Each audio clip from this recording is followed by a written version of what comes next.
Okay. m1 m2 separated by some distance r, या books में इसको d के टर्म्स में भी लिखा है but we will take r, right. तो इन दोनों के बीच में जो भी फोर्स रहेगा, दैट फोर्स Fg इस तरह से आएगा। तो ये वाला जो फोर्स है ये अट्रैक्टिव फोर्स होगा, एंड इसका जो फॉर्मूला होगा that formula is given by G m1 m2 by R square, right. अभी यहाँ पे ये चीज आ गई। अभी हमको क्या करना है, वो जो G है कौन सा वाला, ये वाला G, जो कि होता है हमारा यूनिवर्सल ग्रेविटेशनल कांस्टेंट।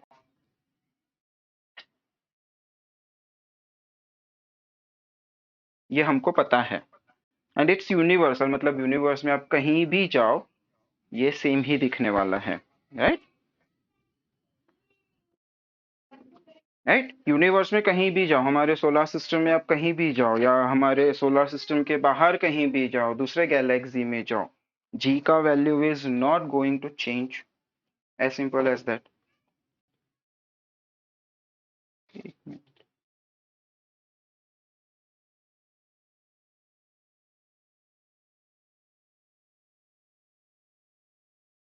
हाँ, सॉरी, मेरे को लगा स्क्रीन बंद हो गया, स्क्रीन चल रही। This is the new software which I am using today, first time. Camera को अंदर ही बिल्ड कर दिया, मजा आएगा। सो अभी ये जी का वैल्यू निकालना है। तो बेसिकली यूनिवर्सल ग्रेविटेशनल कांस्टेंट ये और कुछ नहीं, एक टाइप का फोर्स ही है, एज सिंपल एज दैट। ये जो जी है ये और कुछ नहीं है, एक टाइप का फोर्स है, एक स्पेसिफिक कंडीशन में एक्ट होने वाला फोर्स है। अब वो स्पेसिफिक कंडीशन कौन सा है? सो अगर मैं बोलूं कि जो मेरे मासेस है m1 एंड m2, ये दोनों का मास 1 kg हो गया, और इनके बीच का जो डिस्टेंस है वो भी मैंने ले लिया 1 मीटर। मतलब दो छोटे छोटे mass separated by the distance of 1 metre. तो इनके बीच में भी कुछ ग्रेविटेशनल फोर्स आएगा, and that gravitational force will be equal to G. मतलब मैं इसको उल्टा भी लिखूं ना, if A is equal to B, तो मेरा B is equal to A भी हो जाएगा। तो इसलिए हम बोलते हैं कि जो ये मेरा जी है, that is universal gravitational constant, it is nothing but a gravitational force itself, लेकिन एक स्पेसिफिक कंडीशन के लिए। कौन सा स्पेसिफिक कंडीशन? अगर आप 1 kg के दो मासेस लोगे, ये पहला मास 1 kg का, ये दूसरा मास 1 kg का, and these two masses are separated by distance of 1 metre, तो इनके ऊपर जो भी ग्रेविटेशनल फोर्स एक्ट होगा, दिस ग्रेविटेशनल फोर्स का value will be equal to G. That is the funda. ठीक है। अभी हम इसका units and values and all चीजों पे we are not discussing much. यहाँ पे कोई सिंपल टॉपिक है, कोई ज्यादा hard and fast problem, hard and fast कुछ सिचुएशन नहीं है, तो it will be easy for you to understand. तो यहाँ पे कोई डाउट किसी को?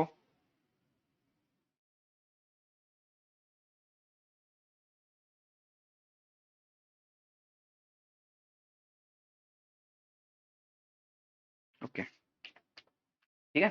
तो ये हो गया हमारा न्यूटन्स लॉ। इसके बाद में सिलेबस में क्या था? Newton's laws and gravitation.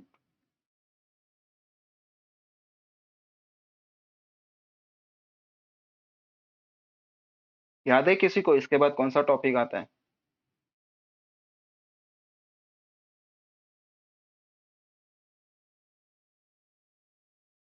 नहीं,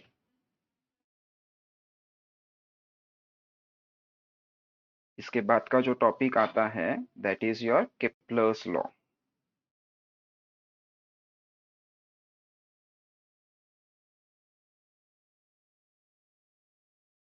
अभी यहाँ पे हम थोड़ा इसको डिटेल में लिखेंगे। Kepler's law of planetary motion.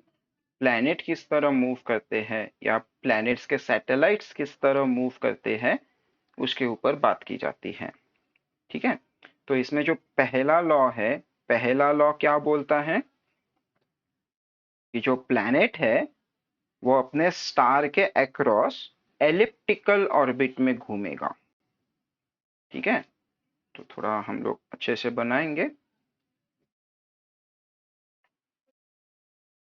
कुछ ऐसा।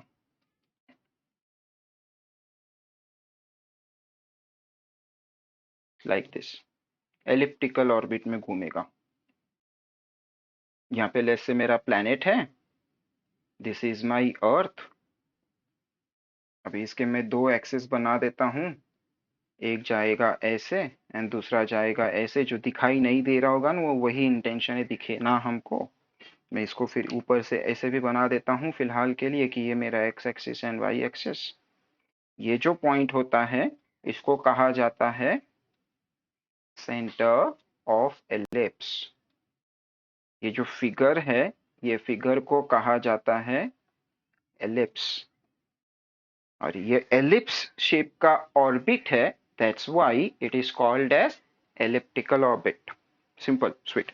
ठीक है, अभी हम ये एलिप्स का वगैरह थोड़ी देर में देखेंगे डिटेल में क्या है क्या नहीं है। अभी यहाँ पे थोड़ा ध्यान देना।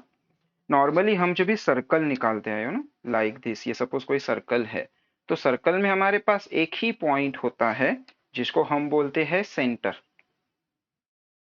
ऐसा ही एक सेंटर मेरे पास यहाँ पे भी है, दिस इज माई सेंटर, जो यहाँ का पॉइंट है।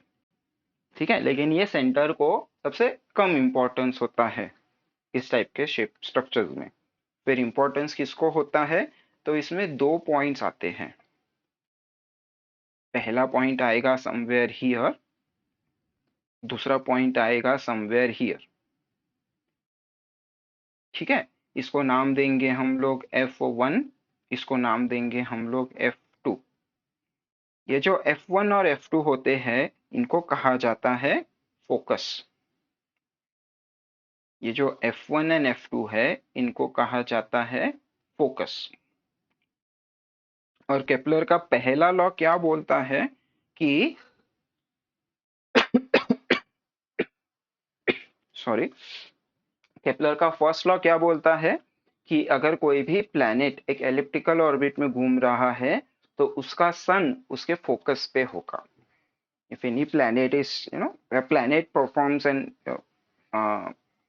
planet perform planet moves in an elliptical orbit with sun at its focus। ठीक है, इसी तरह से हमारे अर्थ के ऊपर जो सैटेलाइट्स होते हैं, आर्टिफिशियल या नेचुरल, मून ले लो या फिर जो हमने भेजे हैं वो भी इसी तरह से कहीं ना कहीं they have tendency to move in elliptical orbit. But हम उनको परफेक्ट सर्कुलर ऑर्बिट में भी घुमा सकते हैं, इट्स वेरी मच पॉसिबल। ठीक है, समझा कि नहीं? तो यहाँ पे हम लिखने के लिए क्या लिख सकते हैं, अगर मेरा planet is moving in elliptical orbit, तो फिर उसका जो स्टार है will be at its focus, या फिर ऐसा लिखे फोकस ऑफ द ऑर्बिट। तो ये फोकस क्या होता है अब वो समझा आपको? मैथ्स में आपको एक पार्ट आता है which is called as conic section. जब कोनिक सेक्शन आएगा तो ये वाला पार्ट सर जो है ये डिटेल में आपको पढ़ाएंगे। ये वाला पार्ट सर आपको डिटेल में पढ़ाएंगे। ठीक है, तो आपको यहाँ पे क्या देखना है, याद रखो कि if the planet is moving in elliptical orbit, it's star जो भी है, अपना जैसे earth is a planet right, तो उसका जो भी स्टार है, that star will be situated at its focus. और ये एक बहुत इंपॉर्टेंट पॉइंट है। अभी हम देखते हैं कि ये एलिप्स वगैरह क्या होता है। ये बेसिकली होता है कोनिक सेक्शन का पार्ट। तो ये कोनिक सेक्शन का पार्ट किस तरह है, that we have to see now. तो पहले ये बताओ, इसमें कोई डाउट किसी को, यस और नो?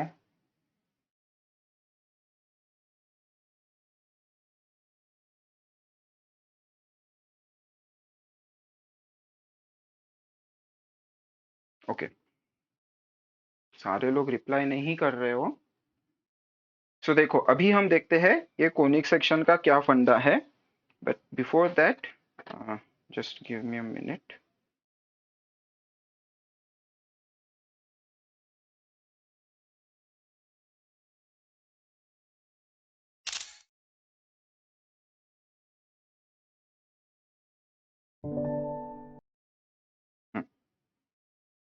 ना, मैं थोड़ा अभी टॉपिक से हट रहा हूँ, कोई प्लस लॉ से बाहर जा रहा हूँ और एक नया टॉपिक चालू कर रहा हूँ, which is your conic section. हम इसका इंट्रोडक्शन देखेंगे। ये बेसिकली एक मैथमेटिकल ज्योमेट्री का कॉन्सेप्ट है, जो कि आपका डिटेल में होगा इवेंचुअली। सो नाउ ये कोनिक सेक्शन है ना, तो ये कोन जो कि यहाँ पे हम इसकी बात कर रहे हैं कोनिक की, this is nothing but your cone. आपको पता है कोन कैसे दिखता है? यू रिमेम्बर, ये कुछ ऐसा एक लाइन, ऐसा दूसरा लाइन, एंड इनके बीच में होगा कुछ इस तरह से एक सर्कल। मैं फिर से ड्रॉ करने का कोशिश करता हूँ, समथिंग लाइक दिस। ये प्रॉपर रेगुलर कोन है ऐसा अज्यूम करो। रेगुलर दिख नहीं रहा है बट अज्यूम करो कि ये रेगुलर कोन है। रेगुलर कोन है मतलब क्या? अगर मैं यहां से एक लाइन बनाऊं, अगर मैं यहां से एक लाइन बनाऊं इस तरह से, तो इसका जो एंगल रहेगा ना, तो ये दोनों एंगल सेम होगा। जब ये सेम है मतलब वो रेगुलर कोन है। ओके, तो वो याद रखना। अभी अभी यहाँ पे हम क्या करेंगे, कुछ कट करेंगे। We will chop this circle. ठीक है, तो पहला चॉप मैं लेता हूं ऊपर से, कंप्लीटली हॉरिजॉन्टल।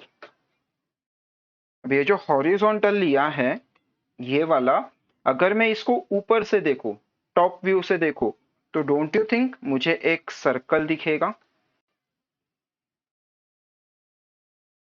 राइट। अभी मैं क्या करता हूं, मेरा जो दूसरा चॉप है, मैं थोड़ा सा इसको इंक्लाइंड करके लेता हूं। ये वाला जो था ये एग्जैक्ट हॉरिजॉन्टल है। This was your horizontal.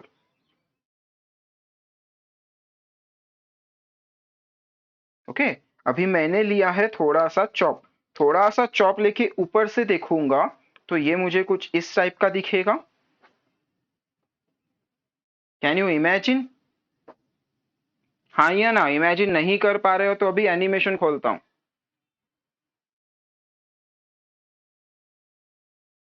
Okay, now यहाँ पे इसका सर्कल है, ये याद रखो। एंड नाउ लेट्स से मैंने एक चॉप ऐसे मारा है, लाइक दिस, ग्रीन कलर का। राइट, और साथ ही में हम एक और कर देंगे, लाइक दिस। तो ये green colour and orange colour का। ग्रीन कलर का अगर मैं देखूं तो वो थोड़ा ज्यादा वाइड स्प्रेड रहेगा, बड़ा सा वाइड स्प्रेड रहेगा, राइट। जबकि ऑरेंज कलर का पूरा ओपन एंड छोटा सा एंड ओपन, लाइक दिस। जो ग्रीन कलर का है it will be like this, and जो ऑरेंज कलर का है it will be like this. Green colour, orange colour, दिख रहा है डिफरेंस क्या है? तो अगर मैं इसको ड्रॉ करूं, तो जो मेरा ग्रीन कलर है, that green colour will look something like this, and orange color will look something, if I can draw only, like this.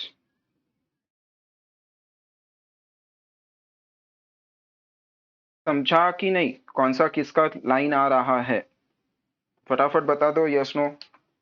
तो ये मेरा इसका, ये इधर and this one is here.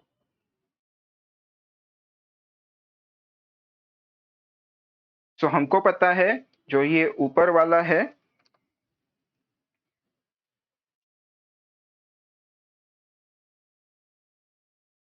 जो ये ऊपर वाला है, ये ऊपर वाले को हम लोग बोलते हैं सर्कल। जो ये बीच वाला है इसको बोलते हैं हम लोग एलिप्स, अभी ही देखा। ये वाला जो है, जो ग्रीन और रेड की बात की थी, ये थोड़ा इस तरह से है, एंड जो ऑरेंज वाला है वो थोड़ा बड़ा है। दैट छोटा वाला इज ग्रीन कलर, इस तरह से ये ग्रीन कलर है छोटा वाला, और जो ऑरेंज वाला है वो बड़ा है, राइट। तो ये जो ग्रीन कलर है, दैट ग्रीन कलर जो छोटा फेस रहता है, दैट इज योर पैराबोला। और जो ऑरेंज कलर है, इसको हम बोलते हैं हाइपरबोला,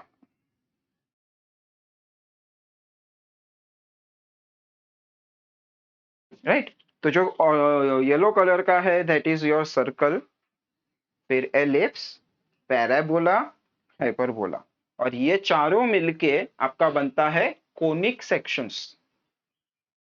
एक्चुअली यहाँ पे I should write sections, not section.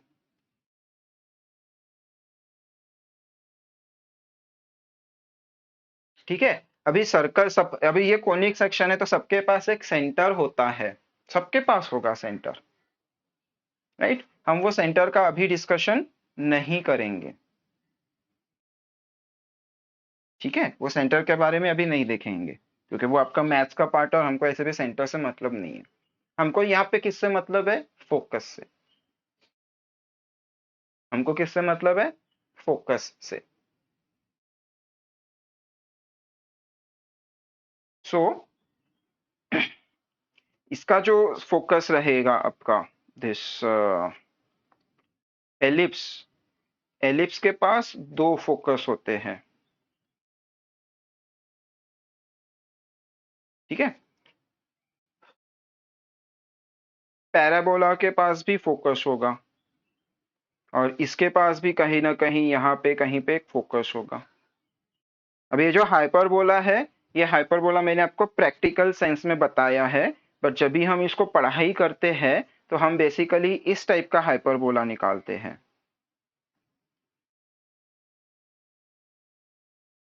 Right. तो फॉर टाइम बिंग हम अगर ये लाइन इग्नोर करें तो ये एक हाइपरबोला है, और यही इसका इमेजिनरी पार्ट है। तो इस तरह से होता है। मैं अभी बहुत ज्यादा बेसिक टर्म्स में ले रहा हूँ, जो चीजें मुझे काम की है वो सारी चीजें मैं ले रहा हूँ, राइट। अभी इसमें अगर मैं और एक्सिस वगैरह डालूं, let me do this first,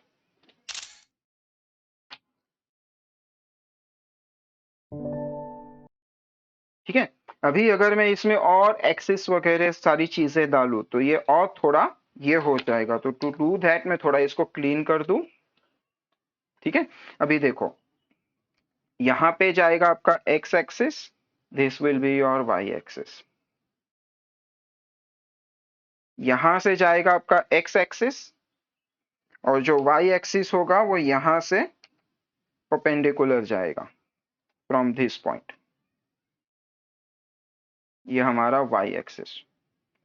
अभी यहाँ पे ये जो है हाइपरबोला में, this will be your x axis. अरे जा, हाँ, this will be your x axis, और जो वाई एक्सिस है वो कहीं यहां से जाएगा, और इसके बीच में एक लाइन आएगा जिसको बोलते हैं असिम्प्टोट एंड ऑल, वो सब करेंगे हम लोग कवर बाद में मैथ्स में। तो यहाँ पे जब भी हम कोनिक सेक्शंस की बात कर रहे हैं, तो circle is normal, we have studied it already, तो मैं अभी इसको निकाल देता हूँ। मुझे फोकस करना है एलिप्स पे। इन दैट, इन दैट मुझे सबसे ज्यादा फोकस करना होगा ये फोकस पे, फोकस करना होगा फोकस पे। अंडरस्टूड? अभी कल याद है, कल हमने एक बार ये हाइपरबोला, ये वाला जो वर्ड है हाइपरबोला, इसको एक बार कल देखा था। जब भी मेरा y is inversely proportional to x होगा, हमने कल शायद a और b के टर्म्स में देखा था, आज y एंड x के टर्म्स में देख रहे हैं। तो इसका जो ग्राफ आता है, that graph comes like this, this is my x axis, this is my y axis, और इसका जो ग्राफ आएगा, ये ग्राफ कुछ ऐसे आएगा। और यही ग्राफ को हमने कल नाम दिया था rectangular hyperbola, and this is this one. तो ये जो हाइपरबोला है, ये हाइपरबोला का भी, ये सारे कोनिक सेक्शंस है, इसके अलग अलग फैमिलीज वगैरह होंगे। आपने कहीं तो मैथ्स हमें आई थिंक 10th में ही सर्कल के चैप्टर पे पढ़ाई की है, तो सर्कल के अंदर कितनी चीजें होती है, right, chords, concentric circle and what not, right. तो वैसे ही हाइपरबोला का जब भी एडवांस स्टडी किया जाएगा तो उसमें भी और चीजें आएगी। तो हाइपरबोला एक बेसिकली फैमिली है, वो फैमिली का एक मेंबर होगा आपका rectangular hyperbola. Notice rectangular hyperbola पूरा का पूरा फर्स्ट क्वाड्रेंट में बैठा हुआ है। दिस पर्टिकुलर पार्ट, ये आपका यहाँ पे, ये आपका फर्स्ट क्वाड्रेंट है ना। वेयर एज ओरिजिनल हाइपरबोला ये फर्स्ट एंड फोर्थ क्वाड्रेंट में पार्टिसिपेट करता है। That is the difference which you have to understand. So अगर आपको जब भी मैथ्स में कोनिक सेक्शन पढ़ाया जाएगा and if you study that conic section very properly, अच्छे से उसको समझ गया, तो तुम्हारा जो ये फिजिक्स के अंदर ग्राफिकल सिचुएशंस होती है ना, दैट ग्राफिकल सिचुएशन कभी भी प्रॉब्लम नहीं आएगा। क्योंकि कॉम्पिटिटिव में you will be thinking more in terms of graphs and practical situations instead of solving that formula low and value निकालो एंड और वो तो हर कोई कर रहा है। हमको थोड़ा सा स्मार्ट करना है, तभी हमारा पेपर टाइम के अंदर खत्म हो पाएगा, राइट। तो यहां तक किसी को कोई डाउट कॉनिक सेक्शन के पार्ट में?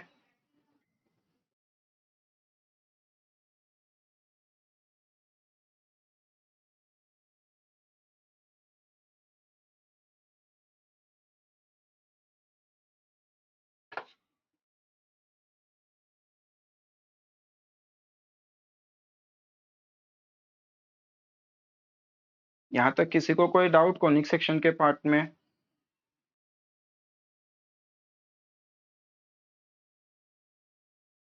ओके,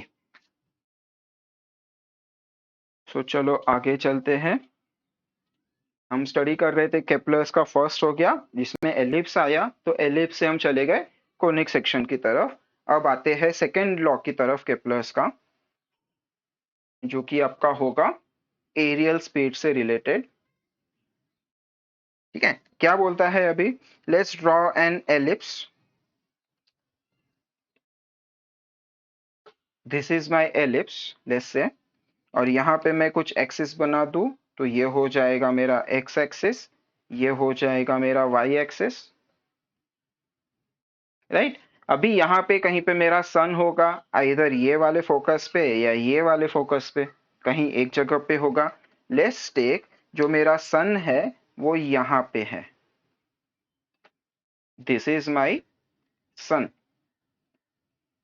मेरा प्लैनेट भी होगा कहीं ना कहीं, राइट। तो मैं अज्यूम करता हूं कि जो मेरा प्लैनेट है वो अभी इधर है एट लोकेशन ए।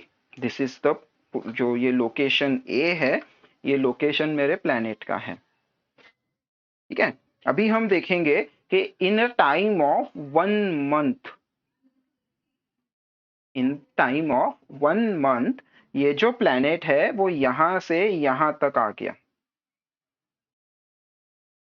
राइट। यहां से यहां तक आया इन सम टाइम टी, जिसको हम एग्जांपल ले रहे हैं अभी के लिए 1 मंथ, राइट। तो यहां पे मैं ये वाला एरिया बना लूंगा लाइक दैट।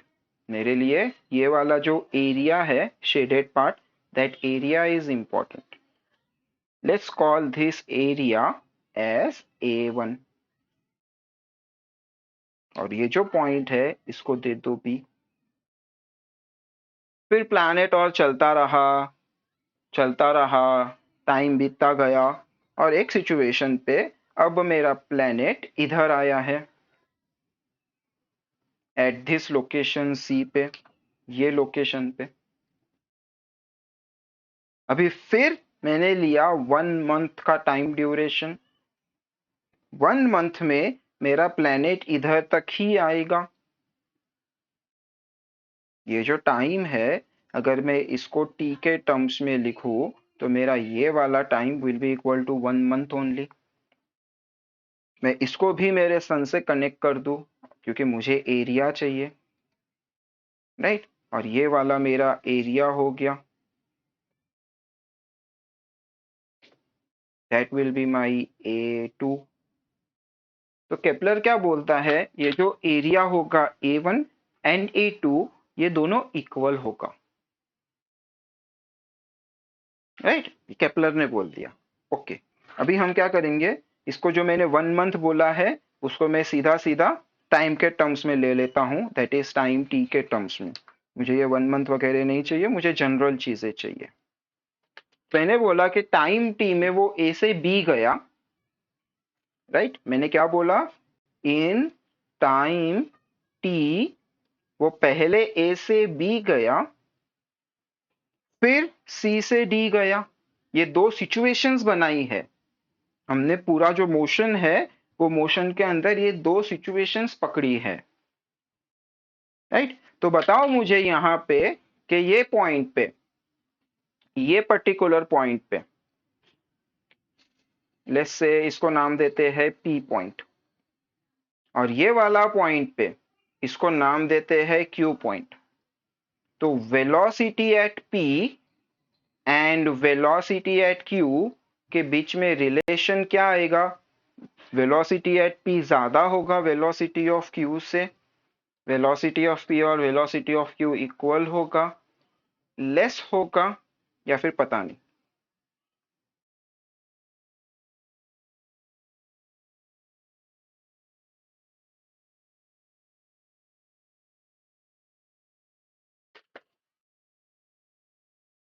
अच्छा, तुमको ये याद रखो, करेक्ट, रॉन्ग,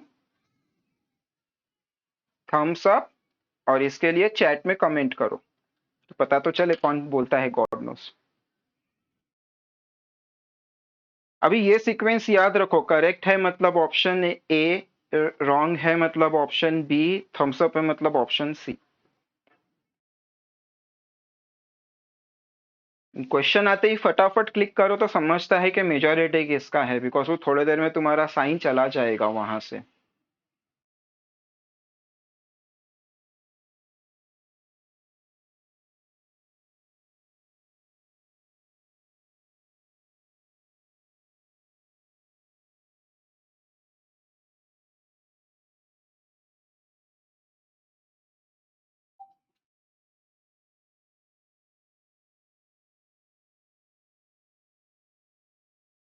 देखो ये वाला जो पार्ट है ना, इतना ए से बी का, मैं इसको बाहर निकालता हूं तो मुझे कुछ वो ऐसा दिखेगा, this is my A, this is my B. मैंने उतना पार्ट लिया, उसको बाहर निकाला और सीधा कर दिया, ओके। उसी तरह से मैंने ये सी से डी का पार्ट लिया, उसको बाहर निकाला और सीधा कर दिया। अभी अगर मैं डिस्टेंस की बात करूं तो let's call this distance as d1, this distance as d2, d2। और ये दोनों डिस्टेंस को कवर करने में टाइम लगा। अभी ये दोनों से तुम कॉमन सेंस तो लगा सकते हो ना कि मेरा डिस्टेंस d1 ये d2 से बड़ा है, दिस इज द गिवन, क्योंकि दिख रहा है डायग्राम में, राइट। और मुझे ये भी पता है कि वेलोसिटी का फॉर्मूला होता है डिस्टेंस अपॉन टाइम। तो v1 का फॉर्मूला हो जाएगा d1 by t, v2 का फॉर्मूला हो जाएगा d2 by t। जब मैं दोनों का रेशो ले लूंगा इस तरह से, तो don't you think this T will get cancel, तो मुझे मिलेगा v1/v2 is equal to d1/d2। और ये वाला जो इक्वेशन है ऊपर वाला, यहां से मैं ये भी तो लिख सकता हूं क्या, कि मेरा d1/d2 is greater than 1। Basically ये जो d2 था इसको d1 में डिवाइड कर दिया तो बचेगा क्या, 1। तो यहाँ पे भी d1/d2 इज ग्रेटर देन 1। मतलब मैं ये भी तो बोल सकता हूं ना कि this will be greater than 1, मतलब v1 is greater than v2। तो हमारा सही आंसर क्या आएगा? This will be your correct answer. मतलब पॉइंट पी पे वो ज्यादा स्पीड से जा रहा है, इसलिए गिवन अमाउंट ऑफ टाइम में वो ज्यादा डिस्टेंस भी कवर करेगा। स्पीड कम है तो डिस्टेंस भी कम कवर करेगा, स्पीड ज्यादा है तो ज्यादा डिस्टेंस कवर करेगा।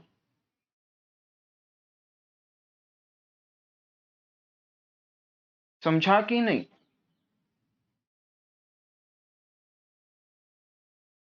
किसी को कोई डाउट, शंका, कुशंका?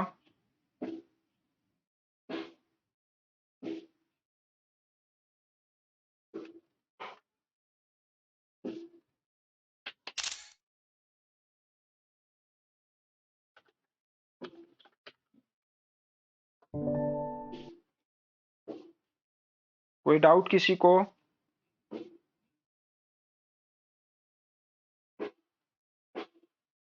देखो, हम भले ही अभी डिस्कशन कर रहे केपलर का, हम भले ही अभी डिस्कशन कर रहे हैं केपलर का, बट हमने यहाँ पे क्या क्या देख लिया। केपलर के थ्रू हमने कोनिक सेक्शंस का क्या क्या होता है उसका इंट्रोडक्शन कर दिया, जो हमको 11th में काम आने वाला है। चैप्टर्स है तुमको सिलेबस में, मैथ्स में पूरा का पूरा आएगा। फिजिक्स में आपको ग्राफ, जब भी रिलेशंस बनाने हैं, inversely proportional, directly proportional and all, जैसे कि यहाँ पे we have that F is inversely proportional to R square, तो ये आर स्क्वायर है, ये एफ है, तो ये ऐसा आएगा, राइट। बट व्हाट इफ मैं ये आर स्क्वायर ना लेते हुए आर लूं, तब मेरा ग्राफ का क्या होगा? क्या वो अभी भी सेम रहेगा? Of course not, right. तो ये सारी सिचुएशंस होती हैं, that's why we need this conic section वाला पार्ट, राइट। वो चीज याद रखो। तो वहां पे कोनिक सेक्शन देख लिया। यहाँ पे आके हमने क्या देखा? यहाँ पे हम काइनेमेटिक्स में घुस गए, मोशन में घुस गए। डिस्टेंस, वेलोसिटी, टाइम का बेसिक इक्वेशन एक प्रॉपर फॉर्मेट में। समझ रहा है? वो जो आपको ये पता है कि velocity is equal to distance upon time, आपको केप्लस का सेकंड लॉ भी पता है, राइट। एरियल वेलोसिटी सेम रहेगा, या area sweep by the planet across the sun is same, ये सब पता है हमको। तो जो पता है वो नहीं पढ़ रहे, हम जो आगे पढ़ने वाले हैं उसको यहाँ पे कहीं ना कहीं थोड़ा थोड़ा करके we are introducing.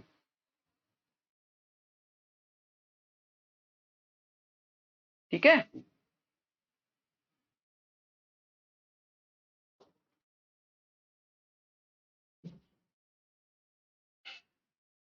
Okay,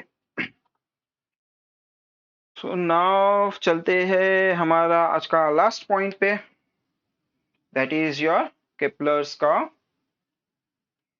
third law. Actually जाने तो फिर से ही बनाता हूं। सो ये हमारा सपोज ऑर्बिट है, छोटा कर दिया। Let's say this is my axis, ये हमारा एक्स एक्सिस, ये Y axis, and X and Y axis के ऊपर कहीं ना कहीं यहाँ पे मेरा प्लेनेट होगा फोकस पे। Let's say it is my son. ठीक है? लेट्स से मेरा जो प्लेनेट है वो अभी यहाँ पे है एक्स एक्सिस पे, दिस इज माय प्लेनेट। और सेंटर से ये जो है ना, देखो अभी यहाँ पे ये एलिप्स है, बड़ा वाला। ठीक है? इसमें दो एक्सिस है, एक एक्सिस है ये बड़ा है, एक एक्सिस है ये छोटा है। Getting this? ये वाला जो एक्सिस है ये यहां से चालू होके यहां तक जा रहा है, राइट। ये वाला जो है ये बड़ा वाला एक्सिस है, whereas compare to this बड़ा वाला एक्सिस ये सिर्फ इतू सा ही है। तो जो बड़ा है उसको नाम देंगे, एक बहुत क्रिएटिव नेम है, मेजर एक्सिस।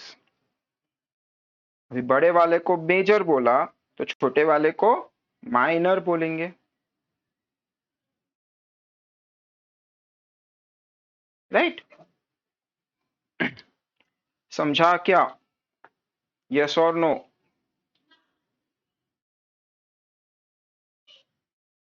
फटाफट बताओ, समझा कि नहीं समझा? Major axis, minor axis. ठीक है। अभी मेरे को थर्ड लॉ के लिए चाहिए आधा major axis, half major axis. अभी ये हाफ नहीं बोला जाता है, इसको हाफ के बदले बोला जाता है semi. One and the same word. Half is semi, फिर क्वार्टर, फिर फुल, उस हिसाब से टर्म्स दिए हैं, मीनिंग सेम है। तो ये मेजर एक्सिस को अगर मैं आधा करूं, मतलब वो यहां से इतना हो जाएगा। This will be my semi major axis. Let's say ये जो सेमी मेजर एक्सिस है, इसका डिस्टेंस मैंने लिया r। क्लियर? इसका डिस्टेंस मैंने लिया r। ये याद रखो कि what is major axis, minor axis and what is your semi major axis. Okay. तो यहाँ पे मैं सीधा सीधा डायग्राम में बना देता हूं, हमको तकलीफ नहीं हो इसलिए। तो यहां से इतना इज दिस r, और ये जो r है ये है हमारा सेमी मेजर एक्सिस। यहां तक ऑल क्लियर? किसी को कोई दुविधा तो मैं आगे बढ़ू?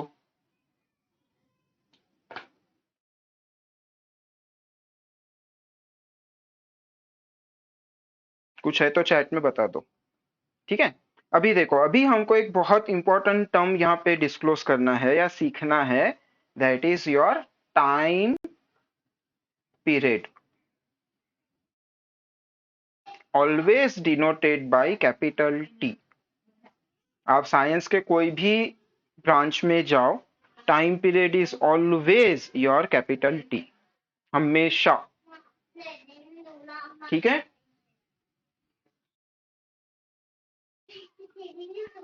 बिना what is this time period? तो इसका डेफिनेशन गोज लाइक दिस कि टाइम रिक्वायर्ड, अभी मैं पर्टिकुलरली जो ऊपर वाला केस हम लोग देख रहे हैं कि एक प्लेनेट है वो सन के अक्रॉस घूम रहा है, वो वाले केस के लिए ही मैं पर्टिकुलरली बात कर रहा हूँ। इसको हम जनरल टर्म्स में फिर अकॉर्डिंगली कन्वर्ट कर देंगे। So time required for planet to complete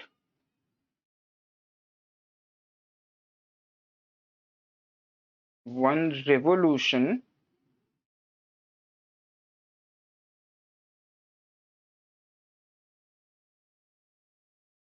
around the sun।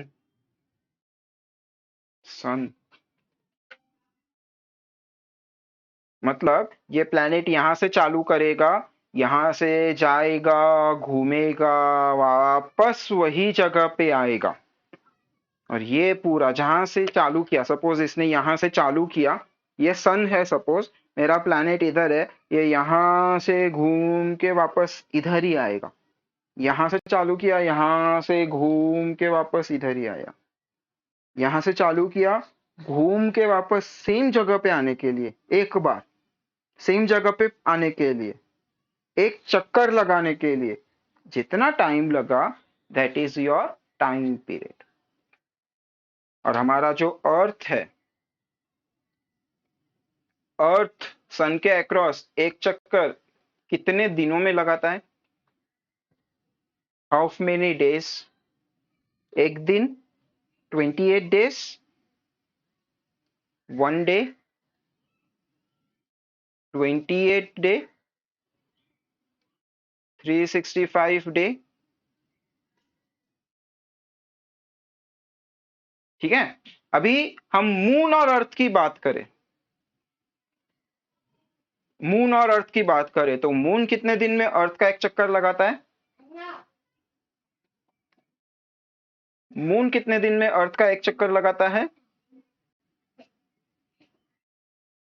हाँ, 1 month नहीं मित, ऑप्शन में नहीं है 1 month।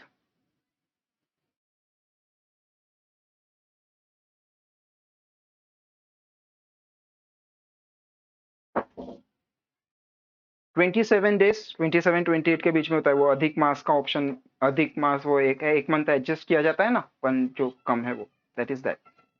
तो ऑप्शन के हिसाब से बात करूँ तो 28 डेज, नॉर्मली 27 बोला जाता है। तो यहाँ पे फॉर अर्थ मेरा टाइम पीरियड आएगा 365 डेज या फिर 1 year. This is your time period, ठीक है। अभी हमारा केपलर का थर्ड लॉ क्या बोलता है? केपलर का थर्ड लॉ बोलता है कि ये जो टाइम है, एक प्लैनेट को अपने ऑर्बिट में, अपने सॉरी, एक प्लैनेट को अपने स्टार के अक्रॉस कंप्लीट करने के लिए कितना टाइम लगता है, दैट टाइम पीरियड का स्क्वायर, और उसके जो ऑर्बिट का सेमी मेजर एक्सिस है, उसके जो ऑर्बिट का सेमी मेजर एक्सिस है, दैट सेमी मेजर एक्सिस का क्यूब, ये एक दूसरे को प्रोपोर्शनल होंगे। This is your Kepler's third law, sweet simple easy.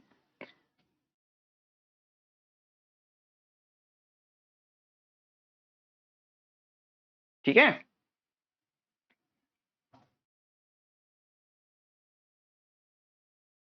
So time period याद रखना, टाइम पीरियड फिजिक्स के पर्सपेक्टिव से बहुत काम का चीज है, एंड आपको याद भी होगा, आपका शायद आई थिंक सिलेबस में से सर्कुलर मोशन एंड ऑल सब रिमूव कर दिया था, तो शायद आपको पढ़ाया नहीं होगा आपके टीचर्स ने। अगर किसी को पढ़ाया है तो they know uniform circular motion के लिए हमको टाइम पीरियड का कितना इंपॉर्टेंस होता है। And anyway time period is an important term which you should know by heart. कुछ है नहीं, एक चीज जो कंटिन्यूअसली रिपीट हो रहा है, राइट? जैसे कि यहाँ पे मैं अगर ये बता दूं कि this is my planet orbit, तो प्लैनेट यहाँ से आएगा, फिर रिपीट करेगा, फिर रिपीट करेगा, फिर रिपीट करेगा, राइट? कंटिन्यूअस रिपीटेशन हो रहा है। तो रिपीटेशन हो रहा है तो उसको फर्स्ट, मतलब एक चक्कर लगाने के लिए कितना टाइम लगेगा, टी। फिर इसने दूसरा चक्कर के लिए गया, दूसरे चक्कर को कितना टाइम लगा, टी। फिर वो तीसरे चक्कर के लिए जाएगा, तीसरे चक्कर को कितना टाइम लगा, टी। तो टाइम पीरियड टी, मतलब एक चक्कर को लगने वाला टाइम इस टी, अगर वो रिपीटेड हो रहा है तो।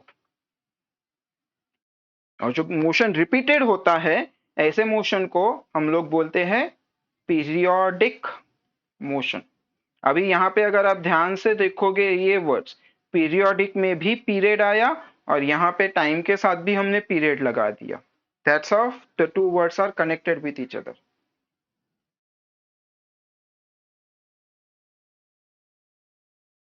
समझा क्या? All okay? किसी को कोई डाउट, शंका, कुशंका?